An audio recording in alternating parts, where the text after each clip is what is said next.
Conduc Corect este locul în care poți parcurge etapizat toate informațiile necesare conducerii unui autovehicul. În această lecție vom discuta despre plecarea de pe loc. În acest material îți vom răspunde la următoarele întrebări. Care sunt exercițiile pe care le putem face pentru a putea executa manevra de plecare de pe loc? Care sunt etapele de care trebuie să ținem cont atunci când executăm manevra de plecare de pe loc? Care sunt situațiile care generează oprirea motorului? Cum se oprește autovehiculul după ce a fost pus în mișcare? Plecarea de pe loc este o manevră foarte importantă atunci când discutăm despre conducerea autovehiculelor care au cutie de viteză manuală. Pe lângă procesul de execuție, o serie de aspecte precum cunoașterea marturilor de bord, cunoașterea comenzilor, poziția la volan, influențează în mod direct ușurința cu care se va executa această manevră. Aceste subiecte au fost prezentate în lecțiile anterioare și se pot regăsi pe canalul de YouTube sau pe site-ul nostru www.conduccorect.ro în rubrica Curs Conducere. Chiar dacă am mai discutat despre podul pedalier și apăsarea pedalelor, consider că trebuie să reluăm aceste informații pentru a putea avea o vedere de ansamblu mai bună. Astfel, în imagine avem prezentat podul pedalier la o mașină cu sistem de transmisie manual. La mașinile cu transmisie manuală, podul pedalier este compus din 3 pedale. Pedala din stânga, pedala de ambriaj, pedala din mijloc, pedala de frână, pedala din dreapta, pedala de accelerație. Și nu în ultimul rând, aș dori să vă aduc în atenție locul de odihnă pentru piciorul stâng. Modul de acționare al pedalelor. Cu piciorul stâng vom acționa doar pedala de ambriaj. Pedala de ambriaj se apasă ferm și se eliberează ușor. Pe parcursul acționării, călcâiul nu trebuie să fie fixat pe podea. Cu piciorul drept se va acționa pedala de frână și accelerație. Aceste pedale se acționează ușor, având călcâiul fixat în podea. Poziția călcâiului va trebui să fie în fața pedalei de frână, iar tranziția de pe frână pe accelerație se va face utilizând articulația șoldului și a gleznei, astfel încât genunchiul să rămână în aceeași linie cu vârful pantofului.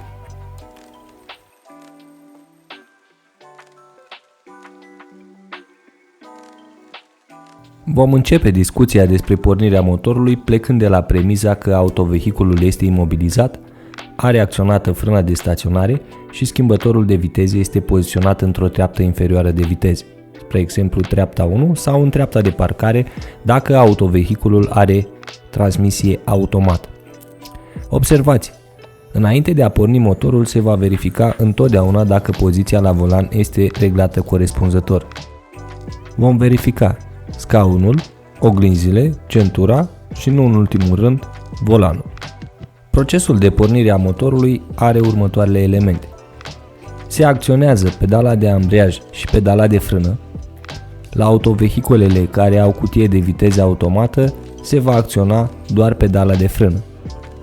Se aduce schimbătorul în punctul mort sau parking dacă autovehiculul are cutie de viteză automată, după care se introduce cheia în contact.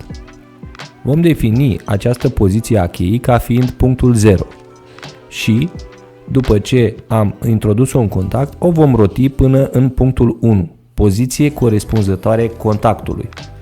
Se așteaptă să se stingă toți martorii din bord, cu excepția martorilor EPC și Check Engine, și după se va porni motorul prin aducerea cheii în punctul 2.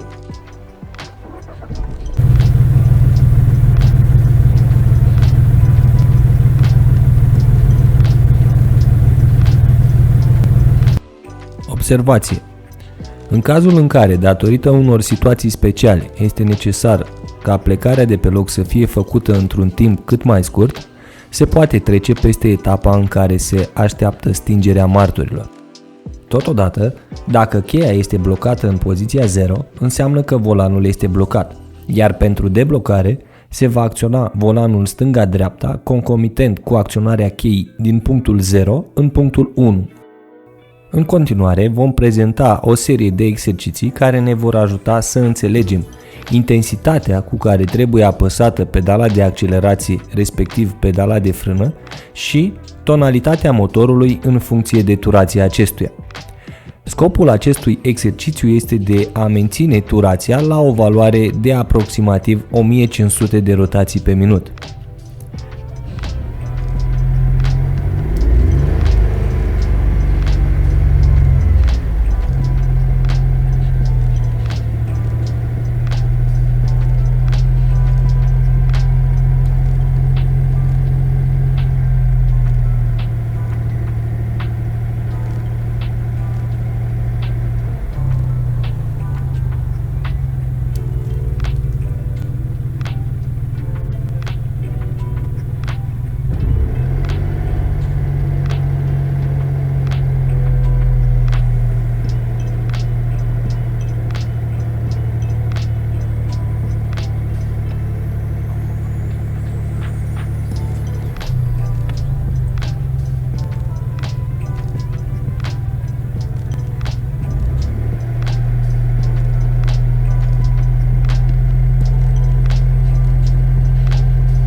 Un alt exercițiu important de inițiere este aducerea pedalei de ambriaj la punctul de cuplare. Pentru a efectua acest exercițiu este nevoie să introducem în treapta 1 de viteze și să ridicăm ușor pedala de ambriaj până când autovehiculul începe să se pună în mișcare. Vom menține pedala de ambriaj la punctul de cuplaj pentru câteva secunde, după care o vom apăsa în vederea opririi. Vom relua acest exercițiu de câte ori este nevoie până se înțelege care este poziția pedalei de ambriaj corespunzătoare punctului de cuplaj.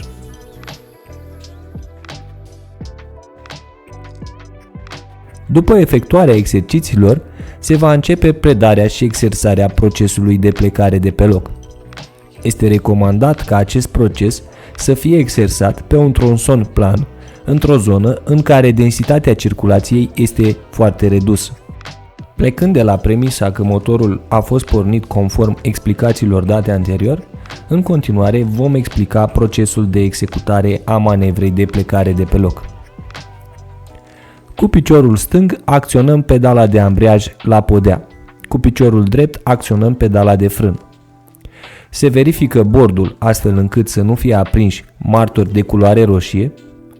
Se introduce schimbătorul în treapta întâia de viteză. Se semnalizează intenția de a ne pune în mișcare și ulterior se asigură stânga-dreapta față-spate, deoarece la punerea în mișcare suntem obligați să acordăm prioritate tuturor vehiculelor. Pentru a pleca de pe loc, vom elibera ușor frâna de serviciu și vom apăsa pedala de accelerație până când motorul atinge o turație cuprinsă între 1200 și 1500 de rotații pe minut. În același timp se va elibera ușor pedala de ambriaj până când aceasta ajunge la punctul de cuplaj. Se va ține ambriajul la punctul de cuplare pentru o perioadă scurtă de timp, după care se va ridica complet piciorul de pe pedala de ambriaj și se va continua cu apăsarea pedalei de accelerație.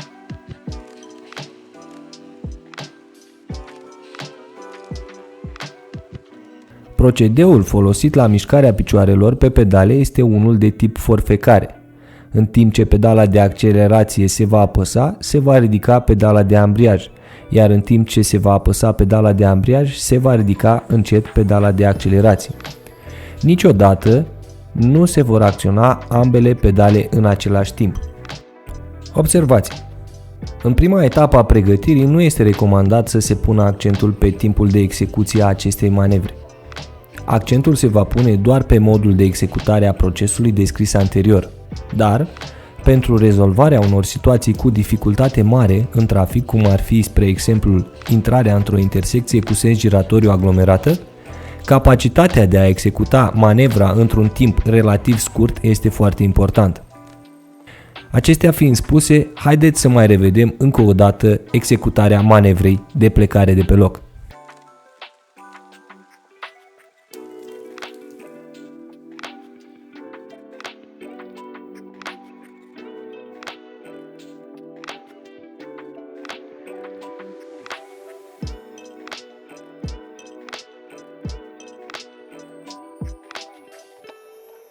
Oprirea autovehiculului trebuie făcută lângă și paralel cu bordura.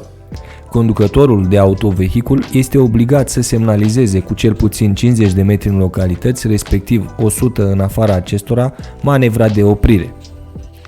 Pentru a executa această manevră, se va elibera pedala de accelerație și se va acționa ferm până la capătul cursei pedala de ambriaj, concomitent cu acționarea pedalei de frână. Pedala de frână se va apăsa ușor, iar pe măsură ce autovehiculul își micșorează viteza, intensitatea cu care este apăsată această pedală trebuie să scadă. Manevra de plecare de pe loc nu poate fi efectuată dacă motorul este oprit, frâna de staționare este acționată, nu a fost cuplată treapta întâia de viteză. Dacă procesul de executare a plecării de pe loc nu este făcut corect, motorul se va opri. Principalele cauze care duc la oprirea motorului sunt 1. Pedala de ambriaj este eliberată prea repede, aceasta fiind cea mai frecventă cauză care duce la oprirea motorului. 2. Nu se accelerează suficient la plecarea de pe loc. 3. La oprirea autovehiculului nu se apasă pedala de ambriaj. 4. La plecarea de pe loc nu s-a folosit treapta 1 sau treapta de mers înapoi. 5. Atunci când se introduce într-o treaptă necorespunzătoare de viteză. De exemplu, în loc să introducem în treapta 2, se introduce în treapta 4 sau treapta 6. La mașinile cu sistem de transmisie automat, procesul este unul foarte simplu. Prezentăm procesul de plecare de pe loc pentru mașinile cu sistem de transmisie automat, plecând de la premisa că motorul a fost pornit inițial. Astfel, pentru a pleca de pe loc, se va apăsa pedala de frână și se va introduce în treapta de mers înainte, drive, sau în treapta de mers înapoi, reverse. Se semnalizează intenția de punere în mișcare, se asigură față, spate, stânga, dreapta, după care se eliberează pedala de frână și se apasă ușor pe pedala de accelerație. Îți mulțumim pentru atenție! În următoarea lecție vom prezenta manevrarea volanului. Dacă ți-au fost de ajutor aceste informații, nu ezita să dai un like și să apeși butonul de abonare. Pe curând!